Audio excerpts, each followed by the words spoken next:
Welcome to another high flying, limousine riding, kiss stealing Boba Joe show. Ooh, that was pathetically really good there. How's it going, everybody? That We was my ready to stunt talk double. about? We're going to talk about some Saban's Mighty Morphin Power Rangers, I believe. I hope so. Oh wait, who's this guy? What's he looking at? Turtles. Ninja Turtles. There he is. There you go. Mimic the shot. Perfect recreation of the moment we're looking at now. Of course, Yeah, I folks. assume they got a guy sit on a building in New York. I don't know, because it looks like a proper shot, not a composite one. I don't know why I bother trying to do the gag of what are we talking about today? Because we always know what we're talking about because we announce it at the end of every show. But nobody remembers. No one pays attention because things happen in the real world, and I can't remember what happened yesterday, let alone 5 minutes ago. Well, we're going to talk about the Teenage Mutant Ninja Turtles movie, or the Teenage Mutant Hero Turtles movie, if you lived over on this side of the world. Yeah, heroes. We did continue on with that branding even for the live action movie. So depending on what copy you got of it, for example, my copy said Hero Turtles on the cover, but when you actually played the film, it said Ninja Turtles in the opening credits. So more brand confusion overseas. Yeah, it's funny that old hero brand. Growing up in New Zealand, it was always called Ninja Turtles, but I remember seeing like magazine articles about the hero branding in the UK, so I knew about it right back from then. Even as a kid, I knew about the hero branding thing. Yeah, it's a strange thing. It's for some reason the word ninja and the nunchucks were not welcome over here. We weren't having any of it, or at least the people who were into their censorship and what have you were not into it for some reason. I was watching a clip this morning of some Mid-Atlantic wrestling from 1982 and 83, and there was a guy just called Ninja, a masked wrestler. He had a nunchuck draped over his shoulder in the promo. That's all the legitimacy he needs, you know. Yeah. But it's always interesting for me rewatching this movie. I think I kind of mentioned in our previous episode I had a bit of an up and down relationship with this film. Yes. I loved it as a kid, got a little bit older, kind of started to dislike it in my teens, then got a little bit more older, started to love it again, and I'm back to loving it again now that I can accept it. It's got its flaws, but it's also a great piece of business in many ways, and a lot of fun, and a big part of my childhood as well. So I am looking forward to having a chat about it today. Yeah, I did you ever see this in the cinema? I distinctly remember seeing this as a kid in the movie cinema. I did. It was one of the first movies I ever saw in the cinema. As a matter of fact, my older sister Joan took me to see it when I was a kiddo, and I was delighted with life. It was a real treat. I was very fortunate. Like I watched, there's periods of my life where I've watched a lot of movies in the cinema. Like probably from this year through most of the 90s, I went to the cinema most weeks, if not every. I went every year. I basically saw movies, and then there's long periods where I didn't go because I moved to another country and there was just nothing on, or we couldn't afford it and all that. But right through this period was a great time for me. I got to watch a lot of movies at the cinema. And I really miss going to the cinemas, and even there's kind of a little continuity for me where I saw one of the Muppet movies. I don't know if it was like replay because the first one was like late 70s. I wasn't born till 80, but somewhere in the middle of the 80s, I want to say around 84, 85, they had a showing. I think it was the second ever live action Muppet movie was on. I remember seeing that with my dad, and it was probably like a replay or whatever. I remember seeing that and really enjoying it. A few years later, we had Labyrinth, and I saw that in the cinema, and then I got to see Turtles, and of course, the thing that connects all three of those is the Jim Henson Workshop.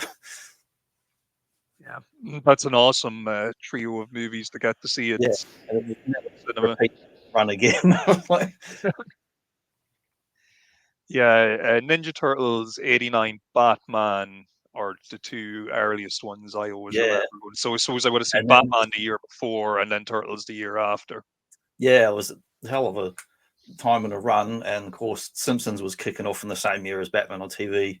We had the Dick Tracy movie. I saw that in the cinema with my granddad actually, and we had of the lower tier superhero pulpy ones. We got Shadow and Phantom, of course, Billy Zane, and then we had a bit later on the Crow, and that was like it for this. From that Batman Turtles up to the Crow, that was this era of like pretty well done comic book adaptations.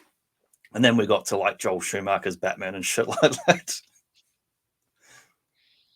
Which we'll have to tackle one of these days. We're gonna have to Yeah. we've never even had a sniff of the Batman movies yet. We are gonna have We'll get to to get into Batman. We'll them. definitely get to that. We'll get. I could happily go Batman, jump up to Blade, and then we can circle back around to the terrible sequels another time. Actually, I saw Blade in the cinema too, and that was like the beginning of the before we got to the Raimi Spider-Man. That was like the beginning of the modern comic book films with a bit more serious and that. And although this film was quite serious, and it was a hell of an adaptation, combining It elements of certainly the was. cartoon and the early Mirage comics, lifting quite a few story elements directly from the Mirage comics, which were used as actual direct reference material when the writers like reference specific stuff and scenes from it that were purposely put into the movie. And like I love all the lighting and composition in this film. It really feels like one of those 70s new wave American films. I mean, this is very low budget, but it was very purposely done in that kind of gritty, fuzzy, almost like not quite grindhouse. It's too nice looking as a film to call it grindhouse, but it's purposely done in that style to look dirty and disgusting in the ground. And they weathered some of the sewers. They got access to some sewer apparently in Brooklyn because they couldn't get to a New York one. And then some of the sets and stage stuff, they would weather the wall to make it look like a watermark, you know, and like slime and mold and mildew and stuff like that. Yeah, it's a shockingly nice looking movie when you consider what a minuscule budget it was made on. Yeah, the budget was tiny. It was. I remember. Well, there's been a heap of articles over the years, you know, like retrospective, like 10-year anniversary or 20-year anniversary and that sort of shit. But it made. So I got me a note over the side here, a cheat sheet, because I could never remember numbers. So the budget was 13.5 million, and it made 202 million. It Yeah, became the biggest independent film of all time in that year. Of course, other films have been since then and set new records, but that was actually a record at the time. that was a serious return on investment. You Yeah, hear that, and Hulk you Hogan and Vince McMahon? You don't sink $20 million of your own money into a flop. You sink it into something good. yeah, and no studio wanted to touch it, even though the cartoon was really hot and the toy line was hot. Most studios assumed, rightly so, that other than Batman, which is the only major thing in about a decade, most anything to do with like comic book stuff was just would go straight to the bargain bin, and people didn't want to watch it. You know, we had Adam West Batman, and then a big gap before we got Batman 1989. They were trying to make Batman 1989 since 1970 was how far it got. Pretty much goes back. They were trying to start that movie. I just I can't really get into that mindset though of not wanting to pick this property up in particular just because of the fact that The in risk, 1990 we're still slap bang in the middle of Turtle Mania. Like I just don't yeah. know how. I can see from maybe an artistic point of view why you wouldn't want to touch it if you were snobbish Well, about your I the type think of part of the material. reason, and this isn't like official story, but it comes up on retrospective articles. Do you remember a certain movie called He Man? Oh yes, of And how course. badly that did. So I think that was partly to blame for how hesitant studios were to touch anything that's like, oh, this is a toy movie, you know? Yes, yeah. And look, I get having cold feet in that respect, but I suppose like 1990, like He-Man by the time the Masters of the Universe movie came out was already a little bit of a brand in decline. Yeah, it Whereas was already finishing up when that film came out. It was too late. whereas here in 1990, we're still right in the Peak. middle of This the was the Turtles peak. Like mania. this It's entire the peak. year was like the biggest year for like you had stage show, movie, cartoon, toy line, loads of over 100 different licenses worldwide. And like by the end of this year, they were going from millions to billions in revenue, like globally for turtle stuff. Yeah, it really was a phenomenon. Hard to describe if you weren't actually living through it, just how prevalent Like I would that only compare Turtles it brand to. I was. mean, I'm going to compare it in a way that will piss people, some people off, but in terms of global revenue and toy sales, it's only comparable to basically He-Man and Star Wars at the time for Yeah, the peak, not for before and after, but for that peak. That's the only other things in the previous decade that have that same sort of stratosphere where it launches like a fucking rocket, and of course at some point it's going to crash and burn and come back down because nothing stays on top forever. ain't that the truth? But it really was one of those periods of time where, like, when you're a kid and kids, depending on your household, depending on your upbringing, you'll like different stuff. You might like some kids might like Transformers, other kids might like GI Joe or whatever. But Yeah, Turtles was one of we won't those be kind too of old or too universal young. things. Turtles, like everybody liked Turtles. It just felt like Yeah. there was nobody who didn't like Turtles or wasn't into Ninja Turtles. Even It's adults hard to, seemed it's to hard dig to it. dislike them, like you can be like, well, I don't want to buy the toys, but it's like people like Batman. I don't have to buy Batman merchandise to go, oh, I just like Batman in general, like it was that kind of thing about it. Yeah, no, it was everywhere, and yeah, it's just it's crazy to think back on those times of Turtle Mania. So much green. It really was Turtle Mania, but and like the previous year '89 we had Batman and Batmania, and that became a massive, massive merchandising thing. The Batman movie did really well, but even I never saw that at the cinema because that was PG-13 and I was 9 years old, so I couldn't go to it. Plus, I doubt my parents had time or money anyway. Whereas following year, this one I went with another kid who was like one of my dad's workmates. His son was going, and I went with them. So we had like a day we went. We had like a kind of Turtles day and did stuff. So I didn't have to rely on my family. I got to go out with another family and hang out and see the movie for the day. Yeah, a real treat, no doubt. And I think they paid for it because my dad's mate was more well off than we were, so I was very spoilt to actually get to see it. It's only because of them I got to see us at the cinema because I didn't have money of my own at the time to go. Not wasn't until several years later I had any pocket money where I could go to the movies by myself. I guess they must have gotten a pretty decent rate for shooting in New York, since you actually do Yeah, get some decent city footage, especially in these opening moments.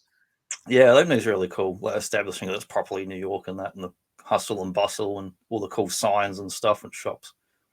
It's not like Friday the 13th Part 8, where you have to wait till right at the end of the film just to get a glimpse of New York.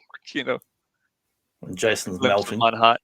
Yes, but yeah, we're kicking off here with the Turtles movie. We get a nice shot of the busy streets of New York City, and we hear the dulcet tones of April O'Neil on the Channel 3 news in this movie, Yeah, not the Channel 6 news.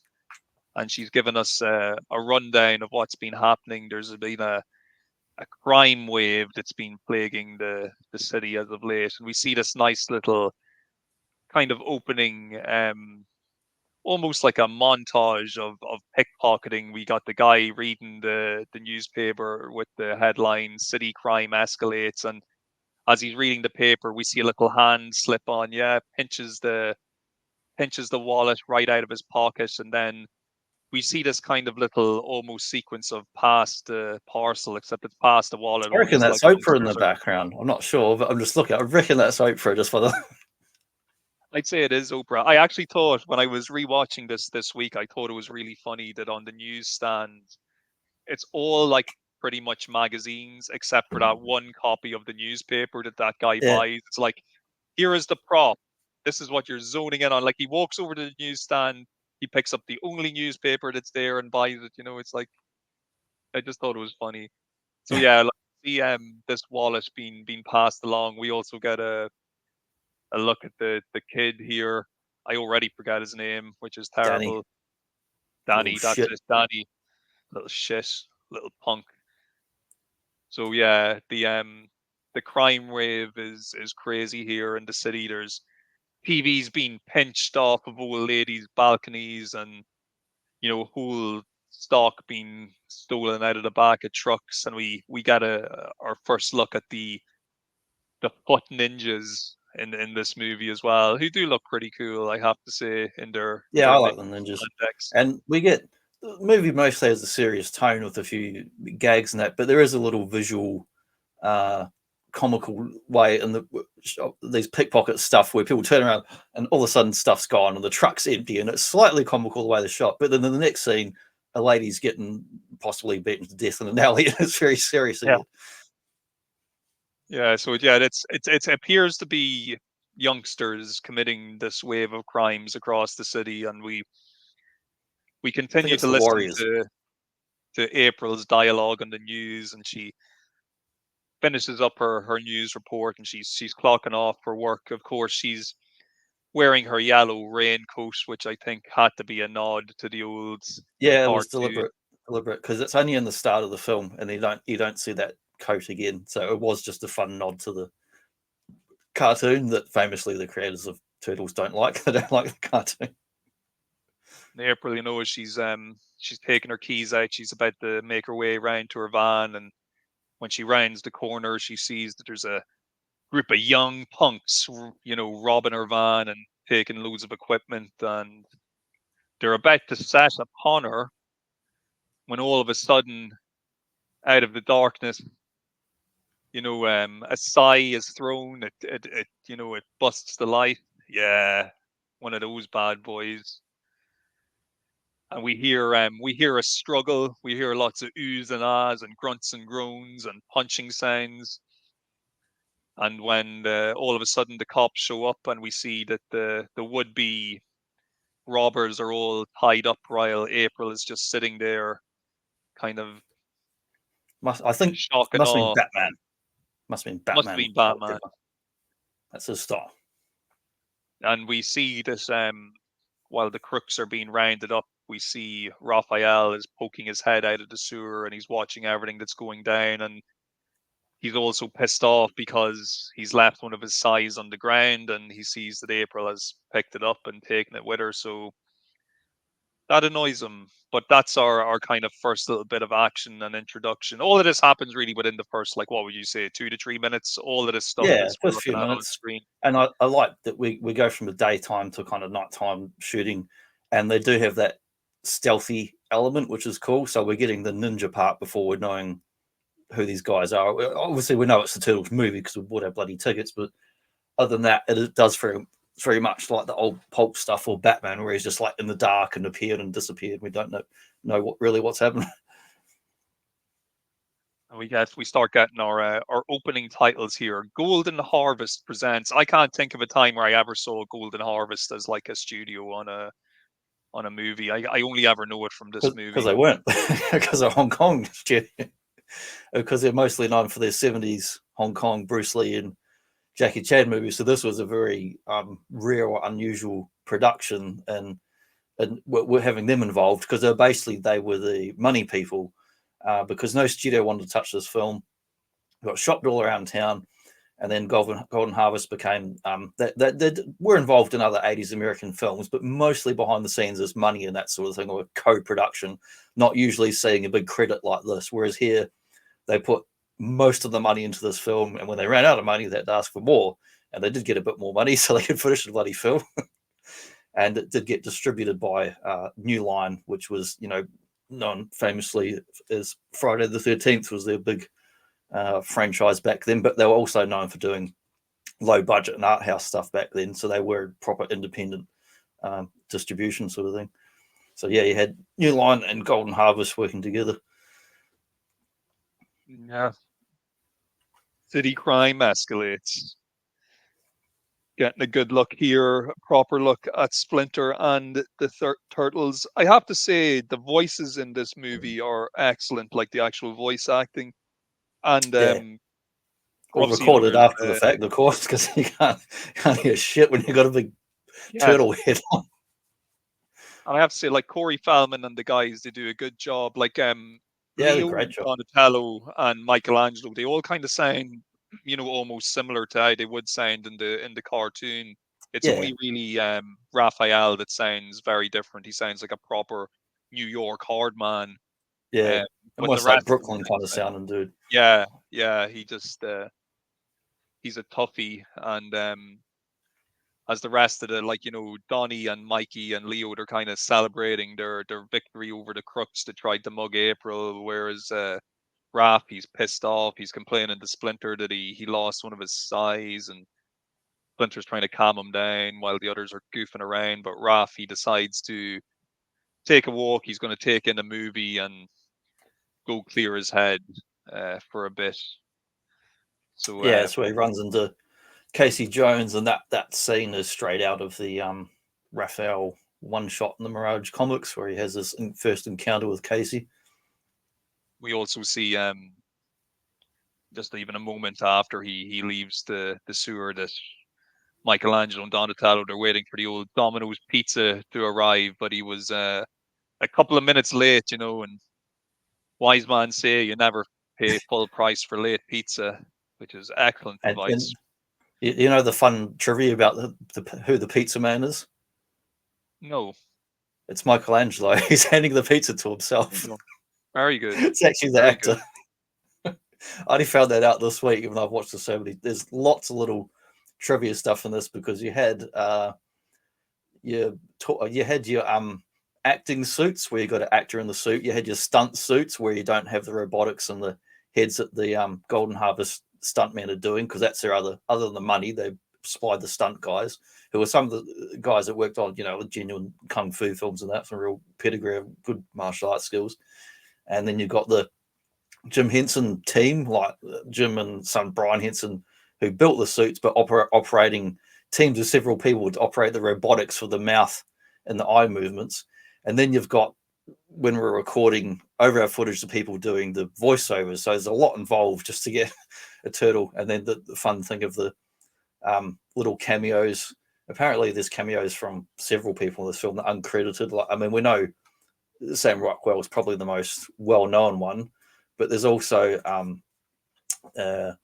Kevin Eastman's on a little background in the scene, but that was actually mentioned in some behind-the-scenes stuff at the time.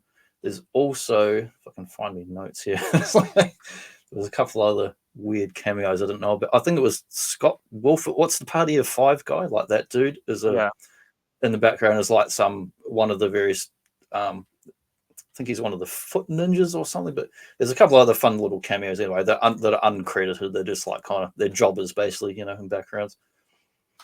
Yeah, walk-ons. Yeah, But we see our nice little skirmish between Raph and Casey Jones. Basically, Raph, he foils an attempted purse snatching. Two thugs try to rob an old lady. They run into a park where they're confronted by Casey Jones, who goes to beat the shit out of them with a hockey stick, and Raph kind of steps in and stops him, and then him and Casey have a little bit of a funny little back and forth banter while fighting with each other, and it ends with Casey taking out a cricket bat and literally just like whacking Raphael into a bin and calling him a freak and running off, which drives Raphael crazy. He's like freak while flipping out in the park. So yeah, yeah, Raphael, I he's love, got I love the real as a anger cricket bat. issues. Yeah, cricket. You got to understand what a crumpet is to understand cricket. I'm not 100% sure, because I've been rereading the very first ever Turtles comics, along with listening to podcasts and looking at little commentaries and shit to do with the very early days. And I think that's another Kevin Eastman thing, that he's one that added the cricket bat to Casey Jones, because obviously they don't play cricket in America and it's not particularly well known. Yeah, good for them, in my opinion. I'm not going to go on a cricket rant, but but yeah, we see. So it's the so Rafi gets home after his little skirmish with Casey, and I suppose fun little fact as well. The movie that Raph went to see in the cinema was Critters. Yeah, and you see the And poster quite prominently. So yeah, Splinter, he's having a kind of heart to heart with Raph, and he's like, "You are very angry, my son," and all this kind of stuff, and trying to console and calm him down. And we get to the next day, we see April. She's been given out to by her boss Charles because he's upset that she was attacked the night before, but didn't bother informing him, and Very, very all professional. this They time, just drops by her apartment unannounced with his shared all the son. time. Yeah, happens twice, I think, I in the get movie where she confused. Like, calls. I've watched this movie so many times, but a few times I've watched it, I'm going, is it her apartment or his apartment? 'Cause at first, it's just not clear. It's just an apartment. It's like, why are they not at work? Yeah, it's her apartment above I'd say the budget. antique shop. Yeah, because when you first see Charles, you're like, okay, is he her fella? But no, he's actually her boss, Yeah, her boss because in the the work. kid's sitting down at the table, and the way it's framed, I thought, oh, it must be his apartment, and she's walking in on her way to work. It's like, no, it's her apartment. He's just barged in and he's taken over the place. Yeah, he has to bring Danny with him because he can't trust Danny to go to school if he Yeah, doesn't give him a lift to school. just bring him here to But pickpocket your employee instead. Charles kind of also gives April to Iggy to maybe not go too hard on this story about the crime wave because it's ruffling a lot of feathers down in City Hall. He Oh, gives us City the Hall. the famous movie cliche of, oh, he's got the mirror on his ass about this. And so April, Myth and she DA and Jack Tunney, you bring him down there next. April is sent to interview the chief of police, who she kind of humiliates on live television by basically accusing of not doing anything to deal with the current crime wave. And she also brings up the topic. She says she's been interviewing Japanese Americans in the city, and they've been telling her that this crime wave is very reminiscent of something that happened years ago in Japan involving an organization known as the Foot. And as she says that, and as it's denied by the chief of police as having any significance, we cut to a scene where we get our first glimpse of the Shredder. And I love, man, that just like in the cartoon, just like in comics and stuff, they have a whole wall full of TVs All that the the TVs. Shredder is Yeah. watching. Yeah, which we So saw in the yeah, pilot episodes as well. yes, we did. Yeah, it's a Shredder Wall of trademark, I TVs. think. And the turtles watching the TV is a lot like the cartoon. I mean, that's in the comics too, but it's very much in the style of the cartoon where they're crowded around, and that's the exposition of April is on the TV and they're watching, and that's how they find out about stuff. So Shredder, he's not pleased that this meddlesome reporter is potentially getting close to uncovering the truth about what's going on with the crime wave. So he wants her found and dealt with immediately. Also, as well, the chief of police has given her a lot of guff because he's not happy with how she handled the TV interview and just wants her to like butt out of his business as well. So we see as all this is going on that April this entire time is actually being tailed by Raph. I think he wants to try and get his Psy back from her. So she makes her way down to the subway and just misses her train. The Damn it. damn warriors have followed her there again. Yes, because she turns round and she is surrounded by foot ninjas, and we get this great moment where the guy's like, "We've been waiting for you, Miss O'Neill. We deliver to you a message," and he holds out his hand and he opens his hand, and then he just gives her an open hand slap right Yeah, across big the face, slap. like, "Shut it."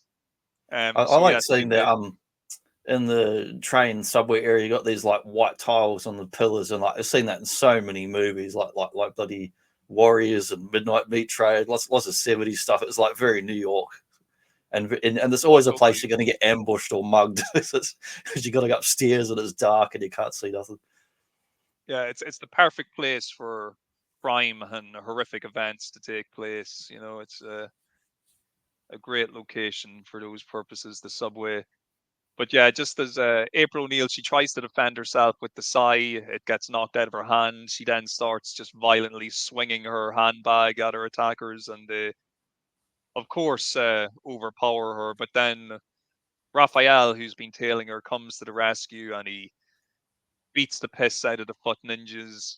April faints, as she's one to do, just like in the cartoon. And Raph scoops her up and brings her back to the sewers. So April at this point, she's still unconscious, and Raph and the rest of the turtles, they're kind of panicking over what to do. Splinter comes in, like, why is she here? And Raph's like, he had to bring her here. He didn't know what else to do. So she begins to stir, to awaken, and she's greeted with the sight of Splinter and the turtles for the very first time, which of course completely freaks her right out, which anybody would be freaked out, waking up to like a mutated rat and turtles. Um, I'd probably be more freaked out just about the fact that I seem to be inside a sewer. Like, it just would not. I imagine the smell of this place is just completely rank, horrible. It's never something you think about in turtles, like, but they do live in a sewer. It's like a disgusting place to actually have to live Disgusting. and like It's exist. not a nice apartment. It's a sewer. Yeah, it's Um, rotten. I love the Horrible. getting into the origin sequence here. They filmed like a flashback and Splinter telling us, just like in the comics and cartoon, about how the turtles came to be. And I never Yes, thought about it until this week, because they did such a good job in the sequence. It's brief, really good sequence. I'll skip ahead. Yeah, top left there, the baby turtles. Those are actual miniature robots, which I had no idea. I assumed they'll just be like a puppet or claymation or something, but they actually built like little tiny robots just for that very brief scene. The baby that's turtle. awesome. No, the animatronics look fantastic, and yeah, we get a nice little, once April has calmed down a bit, we get a nice little backstory to the origin of the turtles, and yeah, we get to see the old mutagen, the retro mutagen ooze work its magic and Yeah, make them grow into little teeny talking turtles. it's like a first real good close up of these suits here is when he's waiting for the pizza under the grate, and it's lit very deliberately so you can't see. If the mouth is at the wrong angle, you can see just a guy inside the suit. But it shows real confidence on how well they not only built the suits and the robotics with the eyes, their facial expressions are amazing with all the robotics they do.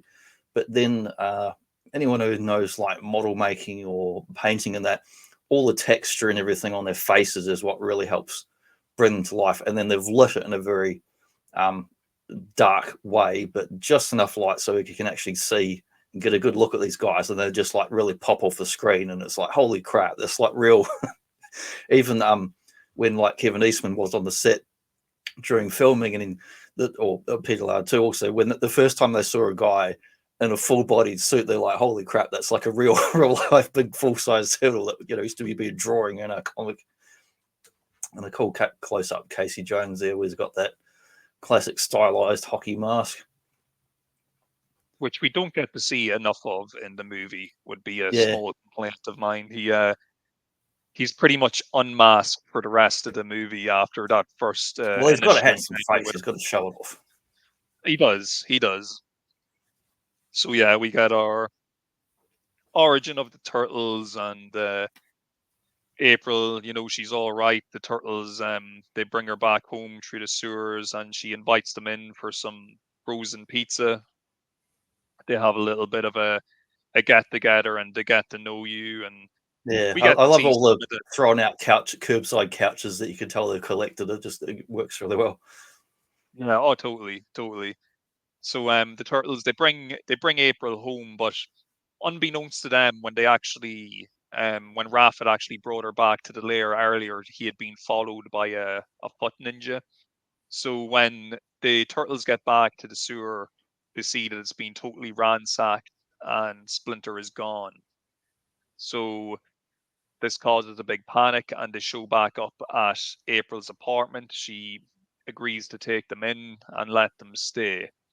So they're all hanging about in the apartment, and the boss, once again, Charles, just randomly calls to her house early in the morning, unannounced, Very professional.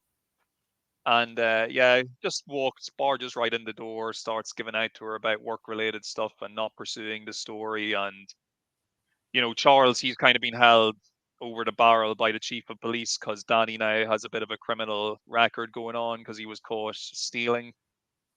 So we get some nice moments here where the turtles keep on trying to hide out of sight from Charles and Danny, but every so often we get glimpses of them. Like Danny, he's looking in the mirror and he sees the reflection in the mirror of like Michelangelo just lying under the kitchen table, but when he turns Yeah, around, he's gone. And lots of it funny reminds me little of moments where the episode of Miami Vice where Edward James almost has this awesome kind of like solo episode or two where he goes away. You find out he's got this estranged wife who's thought dead for years, and he gets stuck alone in this house without his gun or weapon.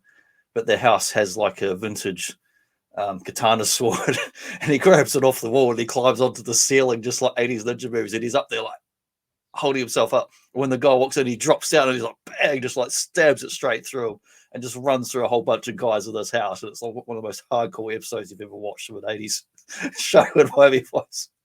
Just becomes a ninja fantastic movie. episode. A fantastic and a great showcase for old Edward James's character as Yeah, he's well. really convincing. You really buy it. It's like, well, yeah, he was a bloody freedom fighter in the fucking jungles in South America. I'm sure he can handle a knife or a sword. So after the meeting with April and Charles, we're whisked off to the Fuss headquarters, and we see the great life that these kids get to live. They get to go skateboarding and That's getting to what they play do. Narc on the arcade machines. We see Sam Rockwell for the first time properly offering Yeah, they got cigarettes to regular and hookers. menthol. Yeah, great line. We also see Tatsu walking around supervising all the youngsters doing I their love he's the like, go play. I love the combination of things they get into this, like set or whatever. Like they're playing pool. They've got some kind of mock gambling going on with a roulette wheel. You've got little improvised skateboard ramps. You've got a wall where kids are like spray painting stuff. Then we've got some actual real 80s arcade games like from the era. There's just so much stuff that's like it feels very authentic as far as like what stupid young kids want to do, just muck around. Well, look, I'm telling you, as if I was a young kid and had access to this type of setup, I'd join the Foot Clan. Like I'd be sitting there, I'd be smoking cigarettes, I'd be playing the arcade machine. Looks like there's girls there too. So if you're like a Yeah, teenage boy, it just will just be and like a there's great time. probably I imagine there's probably some like alcohol or something. We don't see it in the Oh, of movie, course. but Yes, there yeah. would be other stuff too. Who knows what else? But it's a certain rating of film, so I'm guessing that's probably why there's cigarettes in a box, but not alcohol. Like we even see I'm pretty sure the very first shot of the place is a kid with a cigar in his mouth playing pool. So Yeah, there's a lot of sure there's the odd doobie being smoked there as well. You have to mm, remember, like not like there's a very wide kind of age range of these kids. Like some are very yeah, like small kids, and then like the more kind of experienced foot ninjas are like teenage aged yeah. kind of guys. Like so, yeah, quite a wide range of pupils of the foot here, and we hear a big bong sound, the big gong, I should say, not a bong. Using the reindeer. Yeah, we hear a big gong, and all the kids are summoned for an audience with the Shredder, and we get our first real proper look at the Shredder here and his awesome shiny Yeah, James silver cape. Saito or He looks Rokosaki. great. Well, I think he looked great in the movie. What did you think of the whole look of the Shredder in this movie? I loved it, man. Like I'm as a kid, I hadn't really watched samurai or ninja movies or stuff. I'd seen bad American movies, but I hadn't seen proper Japanese cinema at that point. So I remember seeing his mask and thinking, man, it's kind of big, but actually it's going more less for the cartoon style shit. It's going more. I mean, watch anything by Kurosawa on a battlefield, guys on horses riding the battle. They're all wearing massive helmets, so it's going for that sort of style. Yeah, no, he's a great looking character in this movie. I think they did a really good job with his overall appearance. We see he's awarding the kind of red band to one of his foot ninjas who's done well for him. I think he was one of the guys who had stalked Raphael back to the lair, so they're able to capture Splinter, who's Hmm. actually chained up in their hideout at the moment. But Is, Shredder, is he's like, Kate in sorry, go the ahead, go ahead. Yeah, and the costuming in that, like I love. They got the red, which came, from the original Raj comic here, that red outfit. But then the cape, they kind of made up their own one where it looks black the way it's lit, but it's got all like speckles through it. Not unlike something like a pair of pants Pig Bundy might wear, but the way they lit it, it's really cool. It kind of stands out in the light in certain bits, and the other bits it just looks jet black, just the way they lit it. So it's really cool, the costuming and design they did on it. Yeah, so good, so good. And he's given his little speech, and he's like, you are here because society rejects you. I Yeah. am your father, and kind of rallying the troops around the foot cause. And he's like, we have a new enemy. We must stop these turtles. And yeah, so he's given his little rundown, and next thing, Danny sticks up his hand, and he's like, "Master," and we don't get to hear what he says, but we get the feeling that because he caught a glimpse of one of the turtles earlier in April's apartment, that he's kind of letting Shredder know that, hey, I have a feeling I know where you're going to find these freaks that you're looking to take down, these enemies of the foot. And Oh, I found my little note about the other cameo. So, Skeet Ulrich and Scott Wolf appear as unnamed members of the Foot Clan in uncredited roles. So there you go. So, there you go. I love There his you go. voice, and he gets James Saito as Shredder. He gets his own little bit of music as well as part of the film score. Yes. The film score for this is really enjoyable, as well as the soundtrack has all the music with lyrics, like Partner in Crime and Ya Kid K, whereas the film score has all the orchestral music. Both are excellent. I know I still enjoy listening to them now. Yeah, they're brilliant. I listen to the actual film score fairly often on YouTube, And it's especially the Shredder's kind of specific music when it's like doom doom doom. It's like all yes, dramatic. also they have like excellent themes for like the fight scenes, and just the general kind of action Yeah. moments in the movie are very well scored. But we see April O'Neil, she's on the news and she's giving an interview, and she makes a special shout out to Raphael for rescuing her, which gets Raphael slagged by the rest of the boys. They're like, "Yeah." Even though they all fancy April, which is funny that they're making fun of one guy for having Yeah. her attention. So yeah, we see some other nice little moments with the guys kind of like doing back and forth, and Yeah, he's in like potato Leo and chips and Raph, stuff. they get into a bit of an argument. This is a great shot here of the sewer layer Yeah, before just look at everything's that, like wrecked. all the found bloody old couches and shit. But I love the way they're just all sitting around like a family. Like, it really shows that they're how together they are, but also they're united by they're together, but they're alien to the world and not really connected to anything else because they've got to live in seclusion and hide away. But I just love the set dressing here is just fantastic. You got old carpets, like, we've got a crappy old carpet like that in the garage where it used to be under a car for oil drips and stuff. It feels so real and lived in. Or say no to drugs. Yeah, no to drug. It reminds me of RoboCop when I see like these, because RoboCop had like some, quite a few arcade games, or it might even not RoboCop 2, I forget, had like Yes, arcade games in the yes, background that's where he right. When smashes into RoboCop, it. that's right. And The RoboCop game. awesome first close up of Splinter, who, while he was a puppet, the Turtles all had guys inside the suits. Splinter doesn't have a man inside him, so he's more like your 70s Henson Kermit, where you've got like arms or an actual bit of a person manipulating part of it, and still the robotics doing the eye and jaw. And he's very moist and glistening here, and like the eyes and the whiskers just look amazing. And he doesn't have legs. There was that thing I forgot to say, because he's usually on a chair. So when they shoot Yeah, him, they shoot him from the top half up, or they kind of blend into black in the background where legs would be to hide the fact there's no legs, because a puppeteer has to operate. he's very cute looking. I always thought in this Yeah, movie, he looks Splinter. he looks amazing. I was like, of all the ones to do in live action, you think turtles would be the hardest because we don't normally see big turtles wandering around, whereas you're more likely to see rats in everyday life than turtles. Rats already have kind of a face like a cat or a dog, but really, I think getting Splinter being a puppet and not a person there is probably the hardest to actually get him look lifelike, because he is just a puppet. There's no person. It's not the same as the big full size turtle with the limbs. But they did an amazing job, and it's like a lot of work going into this. All the bits of realistic hair and everything, just amazing. Yeah, I bet Splinter would absolutely stink as well in real life. It'd be horrible to be around these people, Yeah, these creatures. all the So rags yeah, and hair on the sword. we see Raph. He's gone up top. He's blowing off Chilling some out. steam, looking out over the city. See, Casey Jones is on a rooftop across a few streets away, listening to the radio, and he sees Raph from a distance, and he looks through his binoculars and finally gets a good look at him, and he's pretty amazed by what he's seeing.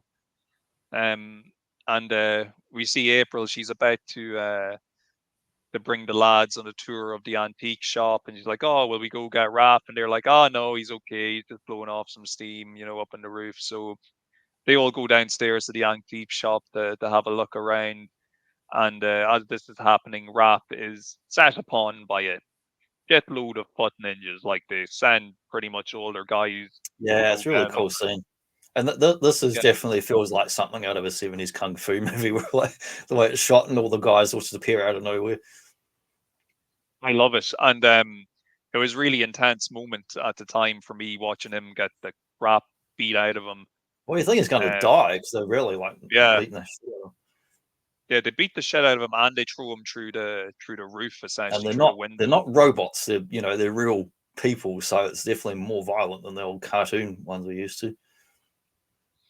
But yeah, so this kicks off a whole big fight with all the foot ninjas jumping into April's apartment and smashing the shit out of the place. There's lots of comical moments. It's a really weird scene in the sense that, like, a moment ago we had Raphael being beaten to close death and like really Yeah, kind of, you know, this really intense moment. Whereas now we're getting loads of interplay between the rest of the turtles and the Foot Clan, and they're all just making jokes in between, like beating them up. And we got um we got a funny moment that I have a feeling was mostly cut out of my video release where Michelangelo confronts a fellow chucker from the foot yeah, side, and they're doing like a little nunchuck kind of face off and stuff. And yeah, just yeah. They lots old of little UK comical edits. moments. Remember in the Yes, second film, because of the UK, they gave them sausages.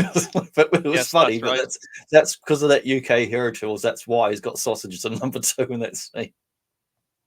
And I made a mistake earlier. I obviously forgot that when Casey Jones shows up again here, we do once again see him with his mask on. So I did make a mistake. He does once again don the mask. So I'm happy to see that that's here. He arrives to help save the day, and the turtles are all able to make their escape through like a trapdoor to the basement just as the building begins to burn down. So poor April, she meets these turtles, and within 24 hours, she's fucking being beat up. She's been like kidnapped Yep. or attempted Your kidnapped. Her dad's apartment's old been antique burnt down. store has been burnt down.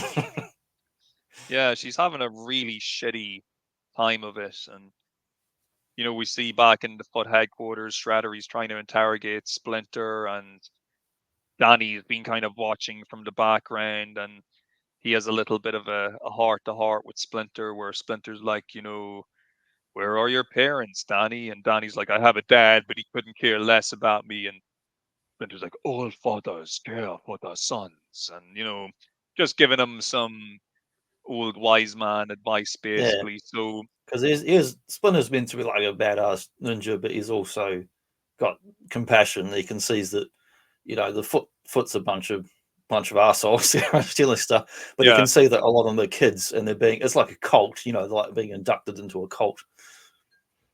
pretty much. Yeah, and he's got the real Yoda wise man deal going on Yeah, as well. that's the sort of tone. And we get But the yeah, so we see the country farmhouse. house. Yeah, beautiful location shooting here as Yeah, well. it's nice. These farmhouse I'm scenes. not sure, and I always forget they change it in the movie and cartoons, but they kind of refer to it as April's thing. But in the comics, it's Casey Jones's family farmhouse. Yeah, yeah. In the movie, it's supposed to be like an April O'Neil family Yeah, farm and or a lot of the farmhouse. cartoons too, they change it to April. I think just for convenience or whatever. So yeah, they're gonna they're going to stay here for a while Raphael recovers. They put him up in the bath and fill it with water, and then the van that they've traveled there in is pretty shot to escape the city. I'm Yeah, assuming this is somewhere in like upper state New York. I don't know. I have no yeah, idea yeah. where I this is think supposed so. to be. I don't know, but for production costs and travel, I assume it would be just out of the city sort of thing. So yeah, we have this. Is it like Casey Jones or someone refers to the house like something out of the Grapes of Wrath, and Yeah, you know it's we get funny. It's nice funny spot too. In here. the comics, there's like actually another little subplot, and because in the comics it's the Casey Jones's family farmhouse, but it's like all not in use. No one's living there basically, and he hadn't been there for years. But there's a subplot in some of the later Mirage issues where if you think Casey Jones is a bit crazy and a bit nuts, his cousin comes over who's even more nuts with a lot of guns, his gang, because apparently one of their old uncles or grandfathers went to prison and did time, and like Shawshank Redemption hid some money or treasure in the house somewhere or underground, and the cousin comes out with guns looking for it, going, "You know where it is? Tell me, tell me." And Casey's like, "I don't know what you're talking about, man. You're nuts. There's no treasure here." But yeah, a couple of close up. The ref on the roof, Tatsu, of course, the ninjas, and then we get to the farmhouse. Yeah, going to get some repairs going on this old truck that they're going to use to get back to the city when the time is right. Yeah. So Did you have any of the trading cards? Like I used to have the full set of those from buying at the I shops, and I'd did. trade them with other kids at school when I got the whole thing. Yeah, I seem to remember having like I guess they were made by the same company, but there was like a mix Usually of tops.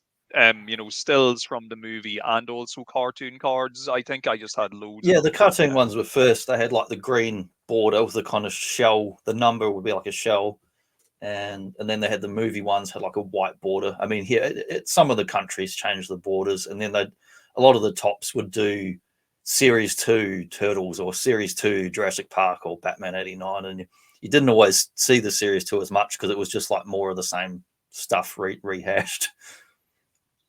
During these kind of moments that we're on the farm as well, we get a kind of like a voiceover from April O'Neil. It's like she's kind of writing a diary and she kind of describes Yeah, her relationship with she's the doing little turtles. sketches which is actually Raj artist artwork.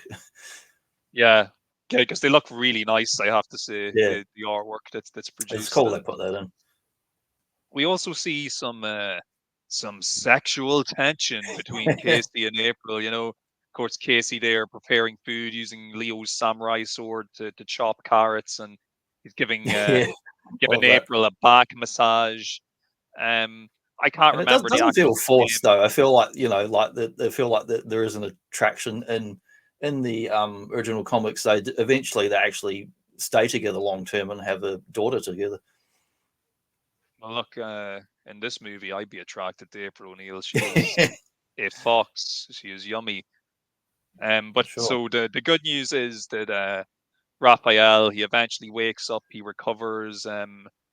Him and Leo hug it out because they'd had a bit of a fight on the day he got beat up, and Leo had been feeling really guilty about it. He'd been sitting I with his love that where you see bedside. like Leo is just like camping out, like if you've had a loved one who's in the hospital bed and he's just like there like 24 hours a day just waiting for him to wake up. It's a really like touching moment when he's conscious again and like just goes up to him and supports him, kind of hugs him.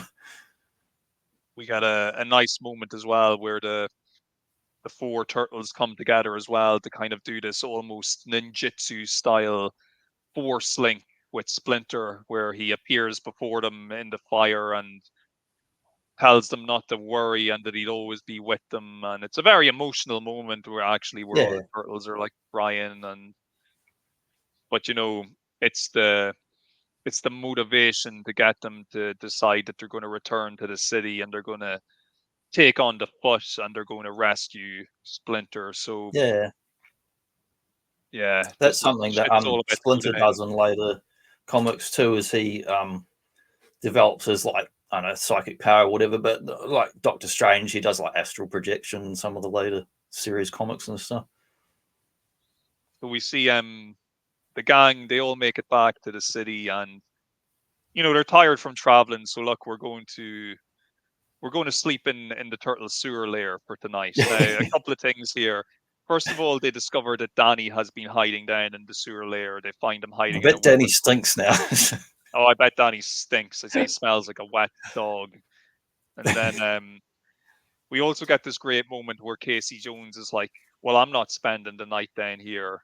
And Donatello turns around to him and he's like, "Oh, you're claustrophobic." And Casey Jones is like, "What are you saying? I've never looked at a man in my life." It's a really funny exchange. That And wouldn't fly now, but I did no, find it funny. A funny line. so yeah, so Casey he decides to go sleep in the truck instead. He doesn't feel comfortable sleeping down in the sewer, which is totally understandable. Whether you're claustrophobic or not, who the fuck wants to sleep in a sewer? Unless you're a small child who fantasizes about meeting the Ninja Turtles like I did. But Yeah, other than that, you might nobody just is get gonna. like pick up an infection and get washed away in storm water. Yeah. So yeah, Casey he goes to have his kip in the truck, and we see that everybody else is snoozing, but Danny, he's having dreams, and you can hear the Shredder's voice in his dream is like, "I am your father, and I'll look after you," and all this stuff. And you also hear Splinter's voice kind of conflicting, and telling him that the father will always love his son and all this stuff. So Danny wakes up, he's conflicted. He decides to make his way back to Fush headquarters. He sneaks out of the sewer, and when he's sneaking out up onto the street, he wakes up Casey, who sneakily follows him back to the Fush headquarters to see what's going on. So there's a lot of things now about to come together where we're moving into our kind of Yeah, like final stage of the movie. Danny's like a little shit as far as like he's pickpocketing, and unlike some of the other kids, we see he's actually got a dad who does care about him and feeds Yes. him and clothes him. He's not like on the street. He's on the street because he chosen to be there. No one's forced him out of home or anything. So he's run away being a bit of a rebel. But he does we do sort of a bit of sympathy for him now where he's done a heel face turn now where he's like going to be on the side of the Turtles and Splinter because he feels bad about Splinter being wrapped up there. But we don't know 100% that yet. Like he could just be luring them back so Shredder can kill them all as a mole or agent sort of thing. But they play it well. And I've never been fond of like in a film or show, you've got your lead characters and there's like, oh, here's the kid character for kids to recognize themselves. And I'm sorry, but I was 10 years old and I still found him obnoxious and annoying watching this at 10 years old. And I went, can we just not have this guy in the movie and focus on the Turtles and April and Casey? Yeah. So he's kind of the plot MacGuffin, that kind of between the seeds. But yeah, it Oh, leads him totally. back to the old video arcade Shredder's den of debauchery with bloody gambling and smoking and stolen TVs. And a couple That's of a nice moment. still ones here from the bathtub where he wakes up. And you can see like there's a big like scar on Raph's face, looks cool. Where they've obviously had to damage the thing to give him battle damage. I love this shot here where they're practicing like their kata and ninjutsu or whatever in the setting sun. So it's such a beautiful shot. Really nice, beautiful image. Yeah. So Next scenes we got the Splinters talking about his origin as the rat. yeah, see Danny he visits Splinter, and Splinter's like, "I haven't seen you in a few days. Where were you?" And Danny's like, "Oh, I was in my hideout." And Splinter's like, "Oh, so you're even hiding from your surrogate family now," and all this, kind of getting in his head a bit. And yeah, Splinter he tells the story of his origin and about how his master Hamato Yoshi was killed by Shredder. It really all, even though they were rivals in Jitsu, it really all came down to a woman. Um, this woman Tang that they were both in love with, more like Poon Tang, am I right? But yeah, they're both in love with the woman. Shredder he kills Yoshi right in front of little Splinter, who actually scratches him in the face in an act of defiance. So that's how Yeah, that's how that's we. something would carry over in most incarnations of the Turtles going forward, other TV shows, and that is the scratch on Shredder's face. So Splinter, he finishes telling the story, and just as this is finished, he's finished up. Casey appears.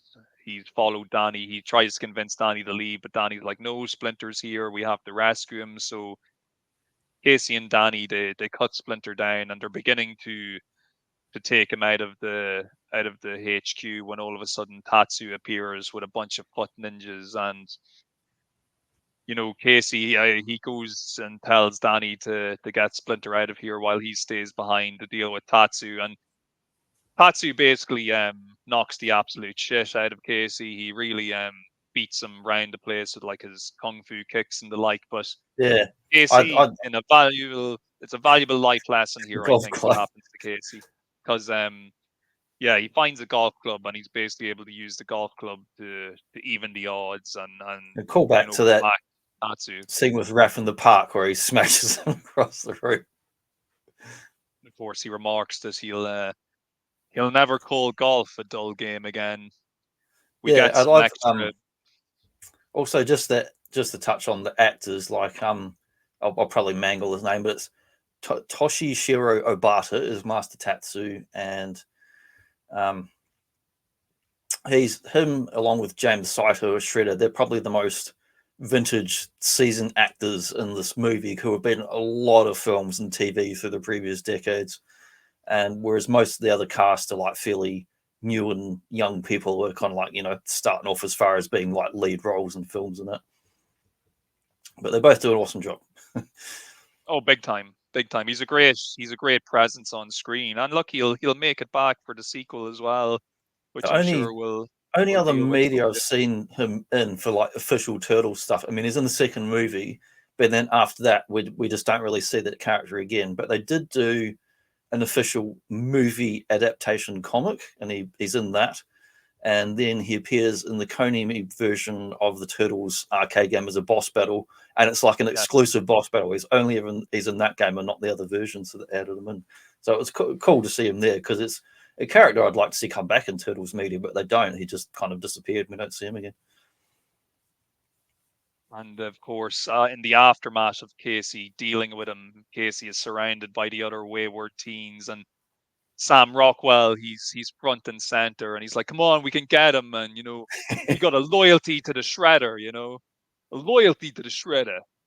But Casey, like what you call this loyalty, you call this life. He's kind of like showing them the error of their ways. So he eventually convinces them to drop their weapons and just leave with him and Donnie and Splinter. So they start making their Plus, he's way a up lot the bigger stairs. than them and crazy. Yeah. But while all this is going on, the Fuss have also invaded the sewers and they've been fighting with the turtles this whole time. But the turtles are taking them out with ease. The four of them are just like mopping the Yeah, floor with them, and we even see that the foot soldiers are trying to like crawl out of the sewers and like run away, and like they're just it's like all that's cowering their and home retreating. territory. He's even like skateboarding through the sewer, like in the cartoon. But it all comes down to a big rooftop showdown. They dispatch the last of the ninjas, and then all of a sudden, Shredder jumps down and he's ready to do battle. He seems to be like armed with like a spear type weapon. Would you say? I'm not even sure how you describe it. You might have a Yeah, better I word used for to be pretty good at knowing the names of classical weapons. I'm not good with the remembering the words, but I remember visually from watching on film. It's like a big long spear you would probably use like sitting on like horseback or something. I want to say Yes, like yeah. that you would sit. If you ever played any of those like Dynasty Warriors games, you got a big long stick basically with the kind of like bayonet type blade on the end of it that you could like slash people with from horseback. It looks like that type of weapon to me. I don't know 100%, but you've got lots of classical um, old weapons, but basically it's a big stick with the knife on the end of it. He makes the comment to the turtles, "You fight well in the old style," and they all go for him. Um, I don't know. Even as a kid, I always felt they made a mistake by trying to go at him one on one. Like they all kind of take Yeah, their it turn. seemed like a real cinematic thing to kind of showcase each of the turtles and show off the best fight scenes, but strategically, it's a bit stupid because Yeah, because he in most versions of the turtles, Splinter's like, you're not ready to fight Shredder yet. I mean, this is a movie with condensed time, but over comics or weekly TV shows, like it's years of training. And he's like, okay, I think you're ready, but go as a team and work together. I've taught you to work as a team. And what do? They run one by one. So yeah, they all take their turn getting beat down by him essentially, and we think all is lost until Splinter shows up, and we get a nice little bit of dialogue between Shredder and Splinter, where Shredder comes to the realization that Splinter is in fact the same rat that had scratched him up all those years ago. He takes off his mask and rubs his scar and shit's on now because Splinters is about to get got. As far as we know, Shredder starts charging him with his Yeah, that's cool. spear-like weapon, and we think he's going to I looked skewer it up. him. But I looked it up. I was right for the generic name, which was polearm. That's the generic name, or the specific one is glaive, Glaive. So there you go. interesting, interesting. Glaive. I'll try and remember that. What's that, son? It's a glaive, Dad. Ooh. It's a pimp slap. So yeah, Shredder he charges at Splinter to skewer him with the glaive. New word learned today. And Splinter, he pulls the oldest ninja master move in the book. He simply just sidesteps. He kind of sidesteps while simultaneously, I think, using one of Mikey's nunchucks to kind of wrap the glaive out of Shredder's hands Yeah, while that he was cool. tumbles him off the rooftop. And Shredder, he goes falling from the top of the roof, and he lands inside this like garbage truck, uh, I guess with a trash compactor on the back. And Casey Jones, because he's an out and out psychopath, he uh he hits the button on the trash compactor, knowing full well that there is in fact a man in there. Yeah, he's And like, whoops. as far as we know, because we don't know there's going to be sequels yet, as far as we know, Casey Jones has just murdered the Shredder. Yeah, even Put as a to kid, I death. thought that was pretty hardcore. It's just like crush him with a Yeah, garbage compactor. And it's officially, he was dead. I mean, the movie did so well they almost immediately greenlit a sequel. So they kind of wrote themselves into a corner. But as far as the original script, yeah, he's meant to be dead because he famously dies in the very first comic book where he just gets like basically chucked off a rooftop. yeah, but yeah, the nonchalant way that Casey just offed them was like, whoa, that's Yeah, murder, pal. And there's a lot of witnesses to what just happened there. There's a lot of young teens who just saw what you did there. he did say whoops though, so it's I mean that Yeah. stands up in court as a defense, like for murder. Just say whoops, didn't mean to. Well, if this goes to court and there's people kind of witnesses telling wild stories about I mutated would blame turtles and Danny, rats and by stuff. the way. Yeah, yeah. Danny, you're going to the juvenile hall until you turn 18, and then you're going to real prison. Casey, you're going straight to real prison for committing murder. And we also have found no proof of these turtles you've described, so you're obviously insane as well. You're crazy, man. Yeah, great shot here. Yeah, you get to see a decent look at their shelves as well, and great lighting where it looks like it's that street light. But obviously, we've got camera lighting and other stuff out from out of frame, but it looks great. And we've got the puddle like New York rainwater on the rooftop and bits of bricks in the background. We do get the nice little yeah, well, we see Sham or Sham. We see Sam Rockwell and the rest Shamrock. of the teens. They've learned the errors of their ways, and we also get the whole Danny and his father Charles reuniting and hugging and being all cool with each other again. April and Casey share a kiss because nothing turns on April more than the fact that Casey's just murdered a man in cold Yeah, blood. just murdered man, but he was a bad man. And then And then we get the turtles throwing out their lines for describing what just happens, like righteous, awesome. And then of course Splinter gives us the Cowabunga to sign us Yeah, off. that's a nice callback to the cartoon as well, because that word became accidentally popular. You know, just as it like a improv line for the Michelangelo voice actor. So all's well that ends well here on the streets of New York, as the Shredder has been disposed of, the Fuss have been defeated. And yeah, like I said, no plans for sequels at the time, though they would come. Shredder would return. He'd be all mangled up from the trash compactor. He would of course become Super Shredder, played by big sexy Kevin Nash. Big Daddy Cool Diesel himself would take on the Yeah, role of Super Shredder. I was so happy when they made the bloody figure of that, because I love that figure, the big one. Yeah, great looking figure. Great looking figure. But yeah, that was Teenage Mutant Ninja Turtles the movie, a massive hit commercially, and yeah, a real fun watch. I'm always glad to Did all revisit it. right critically too. Like it actually, like most film critics were like, you know, it's a kids' film obviously, but it's a PG-13 sort of kids' film. They were quite reasonable to it. Um, the parents groups, however, in America, a lot of them were like, "This is too violent for little Billy and Jimmy," from the cartoon expectations. So when the director is gone for the second film, the style was very different. I enjoy the sequels, but they purposely made it more campy, more Adam West Batman, less Tim Burton Batman for like Ninja Turtles 2. So they definitely changed the style up, more comical, less violent. And the sequel as a reaction to whining, whinging parents in America, because most of the rest of the world didn't give a fuck. They were fine.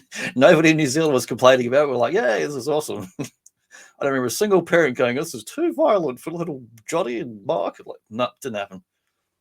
Yeah, and it's just like it's one of those things. It's like, kids. Yeah, we kids can be encouraged and convinced and influenced, but like at the end of the day, it's four big green turtles. Like it's make believe, hokey stuff. Who And cares? they're Who cares family if he's coming using together against the nunchucks? odds, like Rocky or anything like that. But and it's just one of those things where it's like the nunchuck thing always like it's so stupid because It's you crazy. know I think they were like, oh well, what if kids start imitating? It's like, what kid has fucking access to a pair of nunchucks around the house? Whereas like, you know what a kid does have access to? A long stick. You can go out into the woods and just find a long stick, Kitchen and then you can knives, pretend to be Donatello. You can, yeah, cigarettes, use your kitchen knives can be Leonardo's that's swords. alcohol. Yeah, the whole thing is What just if a kid wacky, man. watches Star Wars and then they get in like an actual like light sword saber beam thing and cut their hand off with the energy Yeah, beam? Like that could happen, man. Don't let them watch Star Wars.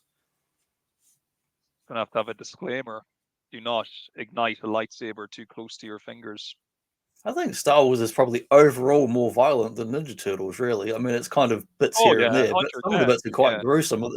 Remember at the beginning of the first movie where it was just called Star Wars before they changed the names after the fact? And just Ben Kenobi, just like they go into a bar and this guy's annoying, just slices his arm off, irritating them. and there's blood. Like, what You the see hell? blood. Yeah. It's like, don't mess with that guy. He'll slice your arm off if you just annoy him at the bar. Yeah, poor Real Bob casual about it, too. chopped right off. Bloody desert hobos. Yeah, fun movie. I'm sure someday we'll tackle the secrets of the U's and Yeah, we'll get to maybe it later. If not the end of this year, the beginning of next year, because we've got plenty of other cool stuff coming up. that was fun. And I hope those of you watching and listening today enjoyed us reminiscing about the Ninja Turtles movie. I think our good friend Jassy the Epic Badger will possibly be doing some Epic Badger traveling at some point. wins. So if you've been listening, Jassy, while you've been traveling, I hope you enjoyed the show and you got safely to wherever you're going. And here's something I'm looking forward to. Yeah, this will be next week's show. We're going into the 1991 and 92 Playmates catalogue for Turtles. And it was also the year where they got the Toxic Crusaders, which is cool because that was one of my favorite toy lines also from then, as well as the TV show, of course. Only got one brief season where it got cancelled. Really looking forward to looking at these catalogs. It's a great period of time to be looking at. 91, 92, lots of very unusual and unique and colorful figures. So really looking forward to getting into that next week here in the Boba Joe show. Yeah, that'll be good fun. So we're going to wind up there, and we'll catch you next week, folks. Take care, folks. Cowabunga.